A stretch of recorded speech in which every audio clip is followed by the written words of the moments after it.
Welcome to the deep dive. Today we're tackling a really fundamental question in our increasingly AI-driven world.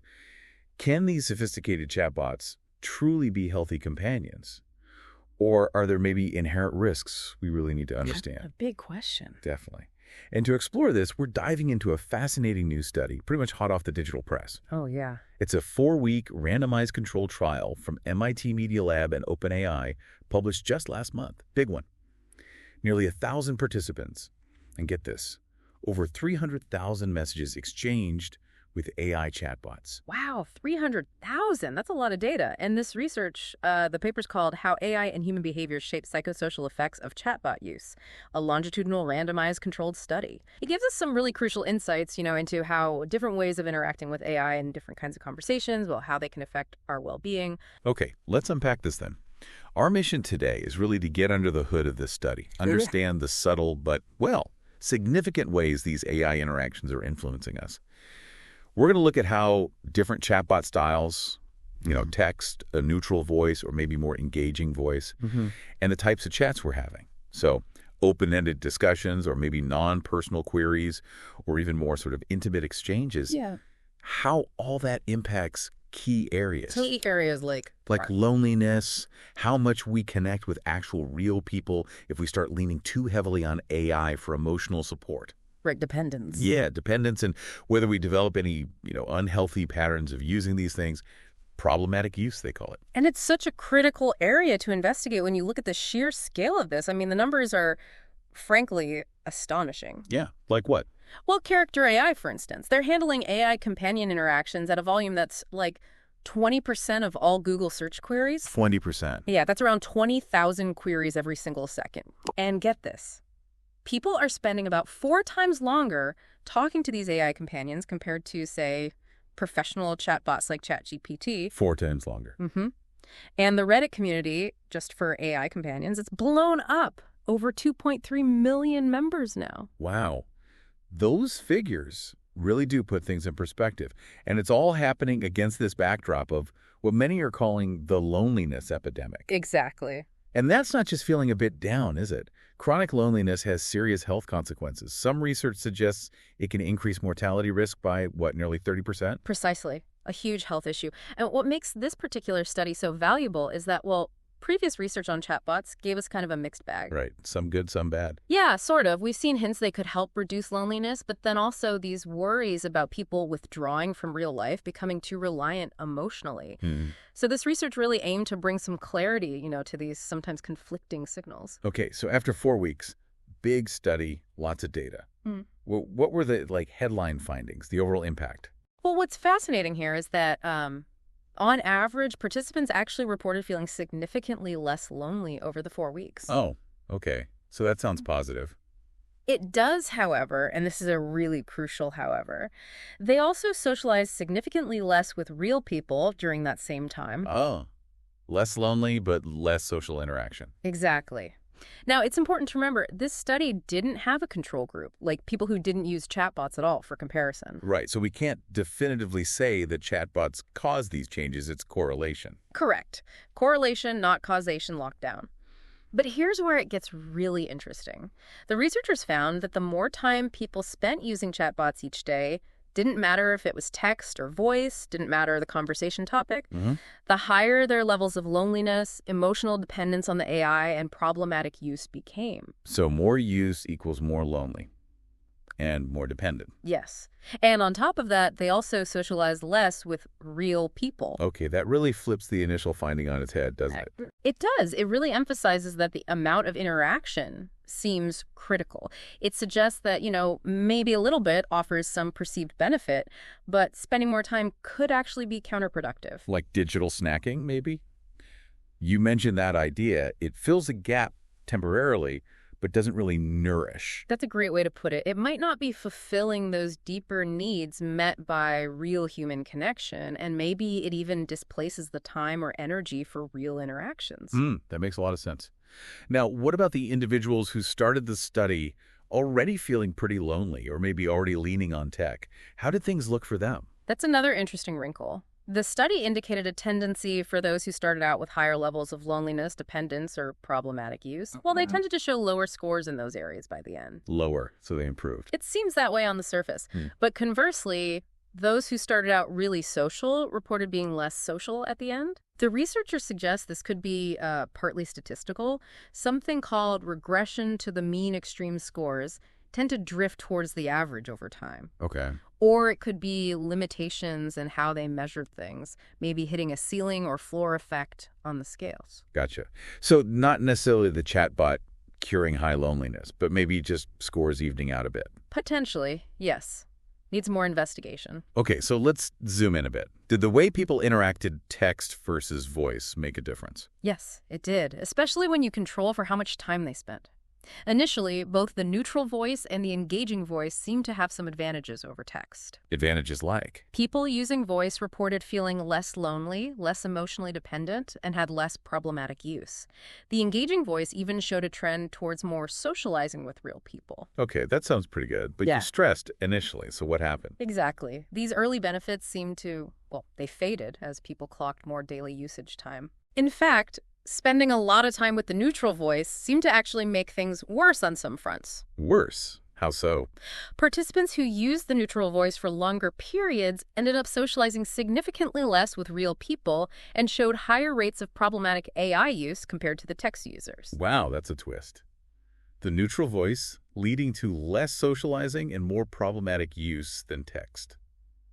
Why do you think that might be? We'll get into some potential reasons later related to the interaction patterns, but it's definitely counterintuitive. Yeah, and how much time were people spending? Did voice just encourage more interaction overall? It seems so. People spent noticeably more time with the voice chatbots. The engaging voice was the most used, average 6.16 minutes a day. Okay. Neutral voice was close behind, 5.56 minutes. Text was lower, around 4.35 minutes daily. So people were definitely drawn to spending more time talking than typing. Yeah, that inclination was there. All right, let's switch gears now. What about the type of conversation? Open-ended chats, personal stuff, non-personal queries.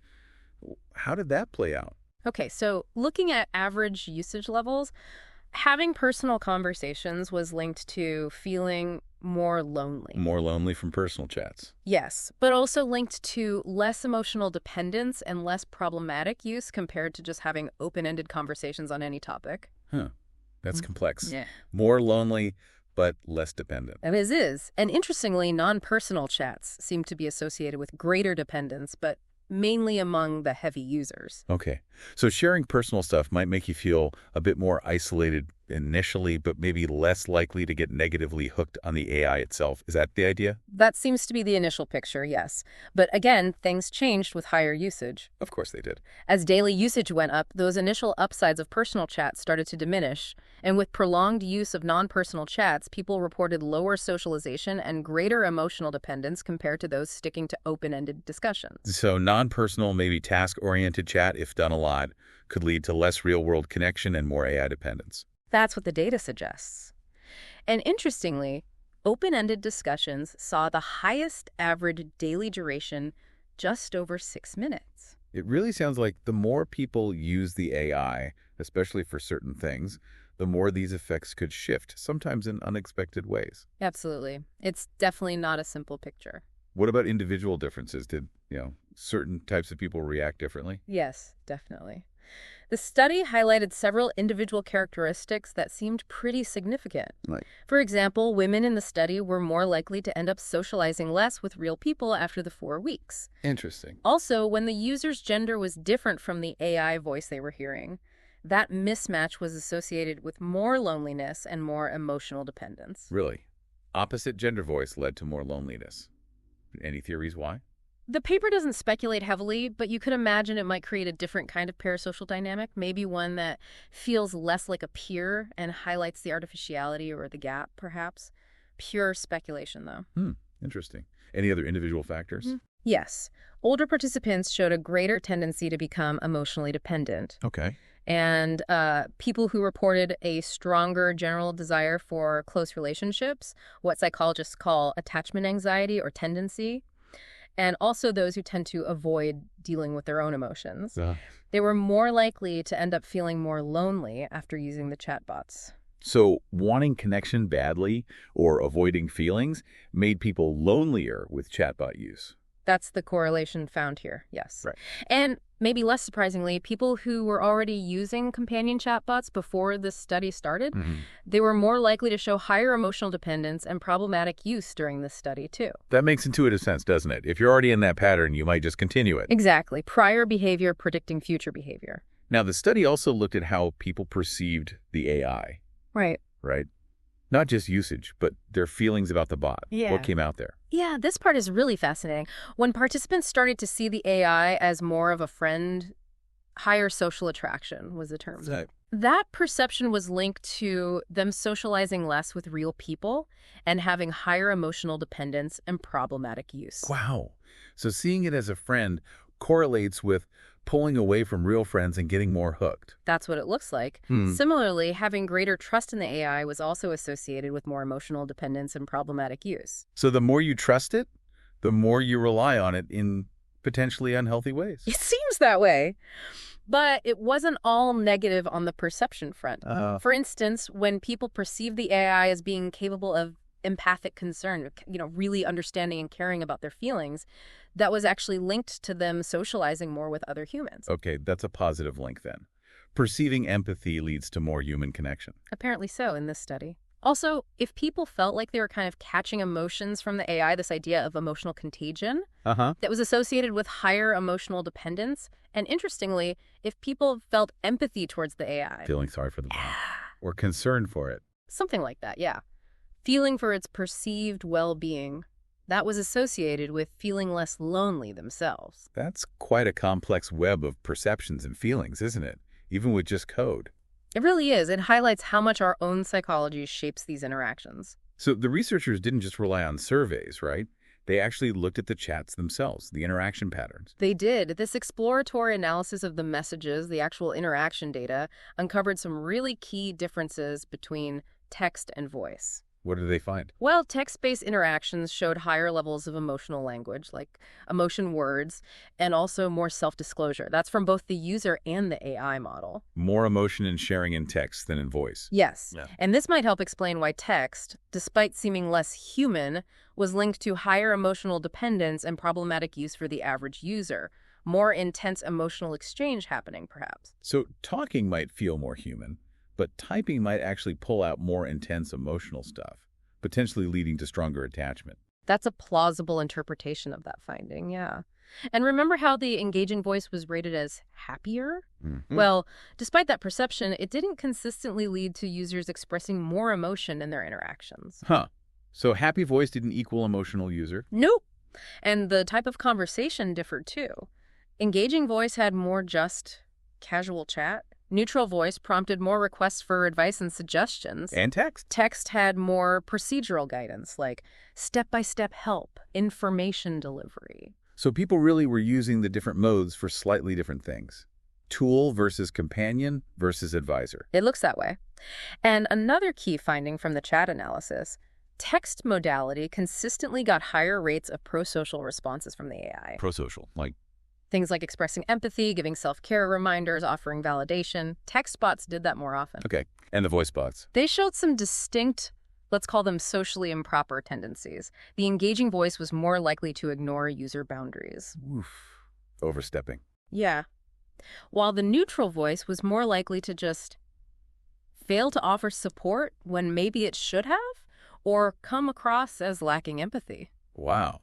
So the friendly voice might be too intrusive, and the neutral voice might be too cold or unhelpful. That's a good summary of those particular findings, yeah. So what's the big takeaway here for designing these things? It's not just about making them sound human. Exactly. The study strongly suggests that just making an AI more anthropomorphic, giving it that engaging voice, doesn't automatically mean better outcomes, or even more emotional connection, actually. Right. Text interfaces might actually give users more cognitive flexibility, more control somehow, and the neutral voice, even if it leads to less emotional stuff overall, could still be negative if it feels unsupportive or unempathic. So it's not just about mimicking humanity. It's about the quality and the appropriateness of the interaction, finding the right balance. Precisely. The researchers talk about needing calibrated emotional responsiveness. Calibrated responsiveness, meaning? Meaning not too much, not too little.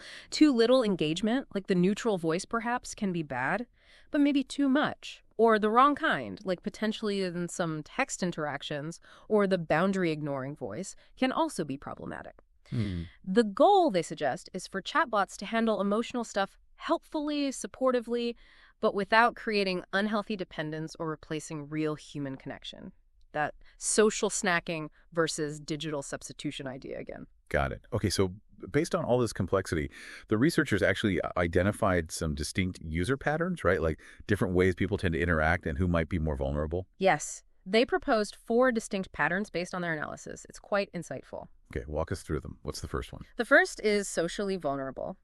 These are folks who tend to be lonely, don't socialize much, maybe avoid their feelings, but also crave connection, that high attachment tendency. Mm. They often see the AI as a friend, have very personal chats, use it a lot, disclose a lot, and the AI tends to respond empathetically. So people already feeling isolated are drawn to this deep personal AI connection, which could maybe keep them isolated. That's the potential vulnerability, yes. Increasing reliance, maybe reducing efforts for real-world connection. Okay, pattern number 2. Technology dependent. This group shows high emotional dependence and problematic use right off the bat. They often have a history with companion bots. They trust AI, see it as concerned about them, but interestingly, they tend to have non-personal chats. High usage, but low emotional content. More seeking practical help, advice. So relying on it heavily, but maybe more for practical stuff, less for deep emotional sharing. Exactly. The AI responses tend to be more professional, practical too. Okay, number 3. Dispassionate. These individuals tend to be low on loneliness, high on real-world socializing. They have a generally positive view of AI, see it as capable of recognizing emotions, but they don't seem to engage much emotionally themselves. Usage is low, topics are varied, but mostly non-personal, low emotional indicators in their language. And the AI model they interact with also comes across as emotionally distant. So using it more like a tool, keeping emotional distance on both sides. Very much, yeah. Functional use without deep bonding. And the last one, number 4. Casual. These users show low dependence, low problematic use. Often little prior chatbot experience, low trust, don't really see the bot as concerned about them. Okay. Their usage is low. Conversations might be personal, but are usually brief and casual, low self-disclosure. And again, the AI model tends to be emotionally distant, maybe favors small talk. So very light surface level engagement, no real reliance. Exactly. Identifying these patterns, could be really valuable. Helps us understand who might be more susceptible to the downsides of AI chatbots. This has been a really, really insightful deep dive. So to try and summarize the key takeaways, it seems like while voice might be appealing at first, maybe even feel less lonely for a bit, consistently higher usage across the board seems linked to negative outcomes, more loneliness, less real-world socializing, more dependence. That's a core finding, yes. And the specific type of chat and our own individual personalities and perceptions, they really shape how these interactions affect us. It's super complex. It really is a very accurate summary. It just underscores how nuanced this human-AI relationship is becoming and why we desperately need more research like this. So here's a final, maybe provocative thought for you, our listener, to chew on. Considering these findings, as AI companions get more common, more integrated, how might our whole understanding of social connection need to change, evolve? And what responsibility do developers have? And what responsibility do we have as users to shape these interactions for better well-being, not worse?